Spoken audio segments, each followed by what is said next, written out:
Qui a fait exploser le pipeline Nord Stream 1 et 2?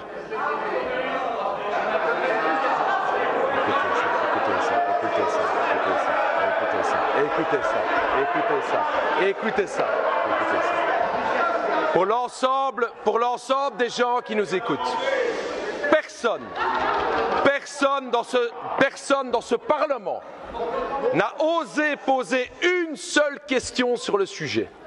C'est le tabou, le secret. On ne peut pas en parler. Une attaque grave contre les intérêts des peuples européens. Un pipeline explose, des millions de familles menacées de ne pas avoir du gaz et personne n'ose poser une question là-dessus. Vous êtes au garde à vous. Et au début, tout le monde disait c'est les Russes, c'est les Russes, c'est les Russes. Et qu'est-ce qu'il apparaît aujourd'hui? C'est plutôt regardez le tabou. Vous avez peur. D'abord c'était les Russes. Et bien que c'est les Ukrainiens. Ils tentent de nous faire croire que c'est... Regardez, je veux dire au peuple du monde qu'on m'interdit de parler sur ce sujet tabou au Parlement belge. Mes chers collègues, je vais quand même dire la vérité. C'est le Washington Post et le New York Times indiquent effectivement une responsabilité des Ukrainiens. Et on tente de nous faire croire que ce seraient quelques gars qui ont fait ça. Un pipeline, on ne le fait pas exploser avec un petit tuba et un pétard pirate, ok? Donc ce sont des puissances importantes qui ont fait péter le pipeline. Nos intérêts ont été gravement mis en danger. Le fait que ce sujet est tabou est très très grave. La Commission européenne avait dit que des mesures très fortes seraient prises contre les responsables de cette attaque. Pour l'instant, rien n'est entrepris. Nous avons tout intérêt, chers collègues, à connaître la vérité.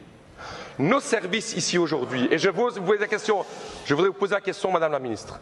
Il apparaît sur les renseignements que le gouvernement était au courant, quelques semaines après les attentats, que c'était essentiellement la piste ukrainienne qui était valable via les services secrets hollandais.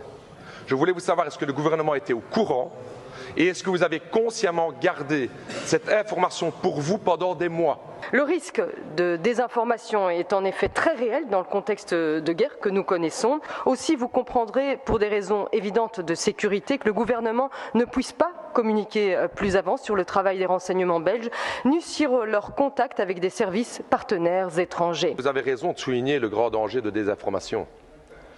Pendant quelques mois après l'explosion, la thèse dominante était effectivement la thèse russe. Nous devons garder le sang-froid aujourd'hui sur tout ce qui se passe au niveau du monde. Nous devons prendre ça très au sérieux et c'est pour ça qu'il faut, et je le fais avec le PTB à l'instar de beaucoup d'organisations aujourd'hui, des organisations pour la paix, qui demandent effectivement la désescalade et un cessez-le-feu immédiat. La CSC, la FGTB, le CNAPD, toutes ces organisations ont lancé un appel aujourd'hui. La paix doit avoir la priorité et stop au tabou géopolitique parce qu'on va vers la guerre mondiale.